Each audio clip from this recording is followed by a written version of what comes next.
Okay, welcome back to my YouTube channel. ഇന്ന് നമ്മുടെ actor സൂര്യയുടെ പിറന്നാളായിരുന്നു.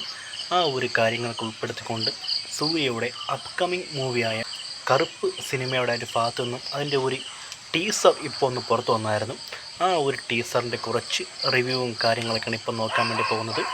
കറുപ്പ് എന്ന് പറഞ്ഞ ഈ ഒരു സിനിമ ആൾമോസ്റ്റ് എല്ലാ സൂര്യ ഫാൻസും വെയിറ്റ് ചെയ്യുന്ന ഒരു കാര്യമാണ്. ഇവിടെ ഒരു സംസാരം ഇങ്ങനെ പോയിക്കൊണ്ടിരിക്കുന്നു. സൂര്യയ്ക്ക് അവസാനമായിട്ടൊരു ഹിറ്റ് ഉണ്ടായത് 2013 പുറത്തിറങ്ങിയ സിംഗം 2 ആണെന്നൊക്കെയാണ് ഒരു ടോപ്പിക് സംസാരം ഇങ്ങനെ പോയിക്കൊണ്ടിരിക്കുന്നത്. പക്ഷേ അതൊന്നും അല്ല കാര്യം. അഞ്ചാൻ അത്യാവശ്യം റെസ്പോൺസുള്ള പടമായിരുന്നു.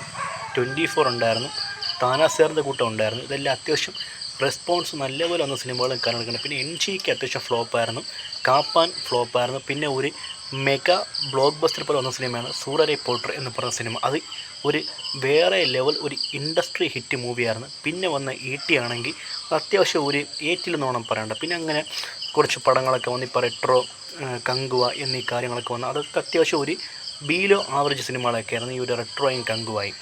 ഇപ്പോൾ നിലവിലിപ്പം ഏറ്റവും കൂടുതൽ പ്രതീക്ഷ തരുന്ന ഒരു സിനിമയാണ് ഈ ഒരു കറുപ്പ് എന്ന് പറഞ്ഞ ഈ ഒരു സിനിമ.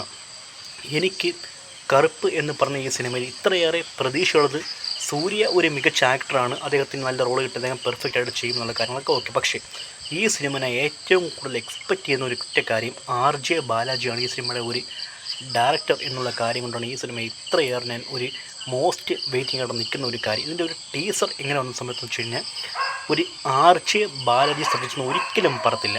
ഇതിങ്ങനത്തെ ഒരു മാസ് ആക്ഷൻ പടം കൊണ്ട് സൂര്യമായിട്ട് വരുമെന്ന് ഒരിക്കലും ഞാൻ പ്രതീക്ഷ പോലുമല്ല. എനിക്ക് ഭയങ്കരമായിട്ട് ഒരു എന്താണ് ഒരു ഇങ്ങനെയൊന്നും ഞാൻ കരുതിയിരുന്നില്ല. ഇപ്പം മൂക്കുറ്റിയമ്മൻ പോലെയോ LKG പോലെയോ ഒരു മികച്ച ഒരു മറ്റൊരു സിനിമ ആയിരിക്കുമെന്നാണ് ഞാൻ കരുതിയിരുന്നത്. എന്തെങ്കിലും ഒരു ഫ്രഷ് കണ്ടൊക്കെയുള്ള ഒരു മൂക്കുറ്റിയമ്മൻ LKG പോലത്തെ എന്തെങ്കിലും എലമെൻറ്റ് കാണുന്ന കരുതിയത്. ഇതിപ്പോൾ ഒരു ജസ്റ്റ് ഒരു ടീസറാണ് ഓക്കെ. പക്ഷെ എന്നാൽ ഈ ഒരു RJ ബാലാജി ഇങ്ങനത്തെ ഒരു മാസ് ആക്ഷൻ സിനിമയൊക്കെ എടുക്കുമോ എന്നുള്ള കാര്യമാണ് എനിക്കിപ്പോൾ ചിന്തിക്കേണ്ടത്.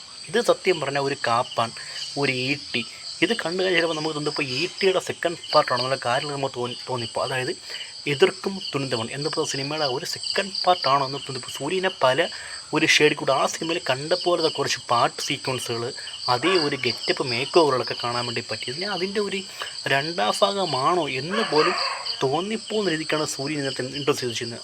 അതുമാത്രമല്ല, ഈ സിനിമയിലാണെങ്കിൽ സൂര്യയുടെ കഴിഞ്ഞ സിനിമകളൊക്കെ ഓർമ്മിക്കുന്ന പോലെ കുറേ റെഫറൻസുകളും, ലൈക്ക് ജയ്ബീൻ, NGK, അഞ്ചാൻ, ET, ഗജനിയാണ് ഏറ്റവും കൂടുതൽ ഇപ്പോൾ ഏറ്റവും ചർച്ച വിഷയം വന്ന ഒരു ഗജനിയിലെ മറ്റേ ആ പാട്ടിൽ കാണിക്കുന്ന ഒരു ഇങ്ങനത്തെ ഒരു ആക്ഷനില്ല, ആ ഒരു ആക്ഷൻ റീക്രിയേറ്റ് ചെയ്ത് വന്ന കണക്കാണ് ഒരു സംഭവം ഇങ്ങനെ കാണിക്കുന്നത്. പിന്നെ NGK അങ്ങനത്തെ രംഗം കാണാൻ വേണ്ടി പറ്റി. അഞ്ചാനിലെ പക്ക മേക്ക് ഓവർ, അഞ്ചാൻ സിനിമയിൽ സൂര്യ എങ്ങനെയായിരുന്നു അതേപോലുള്ളൊരു പക്ക മേക്ക് ഓവറിലും സൂര്യനെ കാണാൻ വേണ്ടി പറ്റി. അതും എനിക്ക് അങ്ങനെയാണ് തോന്നിയത്. പിന്നെ വേറെ എന്ന് വെച്ച് കഴിഞ്ഞാൽ ഈ ഒരു ജയ്ബീം എന്ന് പറയുന്ന സിനിമയിലെ ആ ഒരു വക്കീൽ എങ്ങനെയാണോ അതേ കണക്ക്. പിന്നെ ഈ ഒരു ടീസറിൽ സൂര്യ പറഞ്ഞുകൊണ്ട് പേര് ശരവണൻ എന്ന് പറഞ്ഞിട്ടുണ്ട്. സൂര്യയുടെ യഥാർത്ഥ പേരാണ് ശരവണൻ എന്നാണ് യഥാർത്ഥ പേര്. ശരവണൻ ശിവകുമാർ എന്നാണ് യഥാർത്ഥ പേര്. ആ ഒരു പേരാണ് ഈ സിനിമയിൽ യൂസ് ചെയ്തിരിക്കുന്നത്. പിന്നെ ഈ ഞാൻ നേരത്തെ പറഞ്ഞല്ലോ കുറേ സിനിമകളുടെ റെഫറൻസും കാര്യങ്ങളും, പിന്നെ കുറച്ച് മാസ് ഫൈറ്റ്, അങ്ങനെ കുറേ കാര്യങ്ങൾ പറയുന്നുണ്ട്. പിന്നെ ഈ സിനിമയിൽ ഒരു ഗ്രാമത്തിലെ കഥയാണ് പറയാൻ വേണ്ടി ആഗ്രഹിക്കുന്നത്.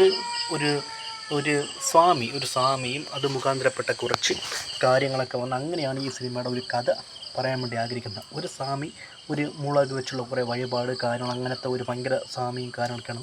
അങ്ങനെ ഒരു ശക്തി കിട്ടുമെന്നൊക്കെ പറഞ്ഞുള്ള കുറച്ച് കാര്യങ്ങളും കൂടെ ഈ സിനിമയിൽ ഇങ്ങനെ കാണിക്കുന്നുണ്ട്. അങ്ങനെയാണ് ഈ സിനിമയുടെ ഒരു പോക്കും കാര്യങ്ങളൊക്കെ പോയിക്കൊണ്ടിരിക്കുന്നത്. സോ ആ ഒരു കാര്യം വെച്ച് ഒരു എക്സ്പെക്റ്റ് ചെയ്യാമോ എന്ന് പറഞ്ഞു കഴിഞ്ഞാൽ അത്ര പ്രതീക്ഷ വേണ്ട എന്നേ പറയും. പിന്നെ എനിക്ക് ഏറ്റവും കൂടുതൽ നിരാശയാക്കിയത് RJ ബാലാജി ഇങ്ങനെ ഒരു സബ്ജക്റ്റ് ആയിരിക്കുമല്ലോ എടുക്കുന്നുള്ള കാര്യം മാത്രമാണ് എനിക്ക് തോന്നിയൊരു കാര്യം.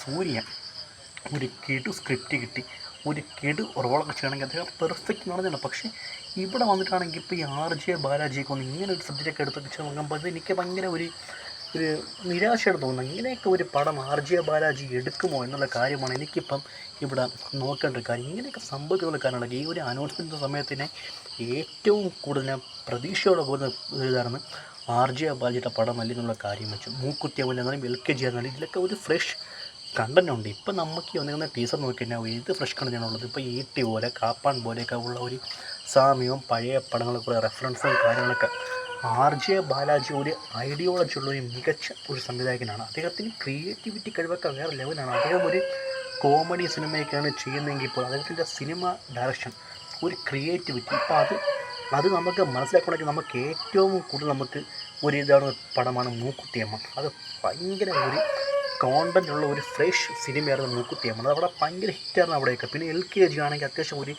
രാഷ്ട്രീയപരമായ ഒരു സിനിമ. ഒരാൾക്ക് പെട്ടെന്ന് വന്നൊരു രാഷ്ട്രീയ സിനിമ എടുത്ത് ഇവിടെ ഇങ്ങനെ ആക്കാൻ വേണ്ടി പറ്റില്ല. ഇവിടെ പല പ്രമുഖന്മാരും രാഷ്ട്രീയ സിനിമ എടുത്ത് ഇവിടെ ഒരു ഫ്ലോപ്പായി പോകുന്ന സമയത്താണ് LKG പോലത്തെ ഒരു ഹിറ്റ് സിനിമ എടുത്ത് ആദ്യം തന്നെ അസ്മിതൻ്റെ കരിയർ ഇവിടെ സ്റ്റാർട്ടപ്പ് ചെയ്ത് വെച്ച ഒരു ആർ ജെ ബാലാജി. പിന്നെ നന്ദ, ഗജനി, വാരണമായിരം, അയൻ, സിംഗം, ഏഴാം അറിവ്, അഞ്ചാം, 24 ഈ ഒരു സമയത്തൊക്കെ സൂര്യയുടെ റേഞ്ച് വേറെ ലെവലായിരുന്നു. അദ്ദേഹം വേറെ ഒരു ലെവലിൽ അറിയപ്പെടുന്ന ഒരു ടൈം അന്നൊക്കെയായിരുന്നു. അദ്ദേഹത്തിൻ്റെ ആ ഒരു റേഞ്ച് വെച്ചിട്ട് വേറെ ലെവൽ സൂര്യ നമുക്ക് വേറെ ലെവൽ നമ്മളെ കണ്ടില്ലേ. ഭയങ്കര ഒരു സ്റ്റാർഡമൊക്കെ ഉള്ള ടൈം അതായിരുന്നു.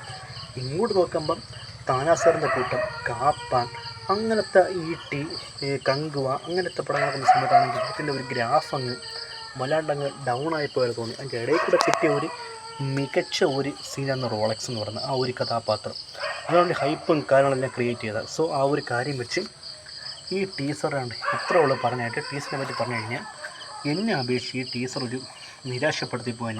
സബ്ജക്റ്റ് നല്ല മാസ് ഫൈറ്റെല്ലാം കാണിച്ചിട്ട് പോലും ഒരു ടിപ്പിക്കൽ ആർ ജെ ബാലാജി സിനിമയാണെന്ന് എനിക്ക് തോന്നുന്നില്ല. പിന്നെ ഇതിനെപ്പറ്റി വളരെ തിരിച്ചറിവില്ലാത്തവരൊക്കെ പറയും ഇത് നല്ല ടീസറാണ് അങ്ങനെയാണെങ്കിൽ. പക്ഷേ ആർ ജെ ബാലാജിയുടെ ഒരു ക്രിയേറ്റിവിറ്റി, അദ്ദേഹത്തെ ഒരു കഴിവെന്നൊക്കെ പറഞ്ഞാൽ വേറെ ലെവലാണ്. ഇത് ഒട്ടും അങ്ങോട്ടൊരു ഇമ്പാക്റ്റ് എനിക്ക് തോന്നിയില്ല. അത് മാത്രം എനിക്ക് പറയാൻ പറ്റുന്നത് ആർ ജെ ബാലാജിയുടെ ഒരു സിനിമയാണെന്ന് ഒരിക്കലും പറത്തില്ല.